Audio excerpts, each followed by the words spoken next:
Kids, they are incredible spiritual teachers, humbly showing us the way. And if you don't have kids around, remember this. You were one once. Remember how everything felt magical, brighter, alive. The world wasn't something to manage, it was something to feel and see. Watch a child show you a drawing. To an adult eye, it might look like nothing. Messy, proportions all over the place, colors that don't really match. But if you really look, you can feel the love they poured into it. Their eyes light up, not because it's perfect, but because they created something. And the joy isn't even in the drawing, it's in sharing it, in being seen, in saying, look what came through me.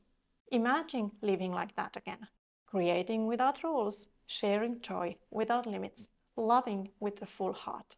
That's the child, closer to truth than we think, quietly showing the way if we are humble enough to see.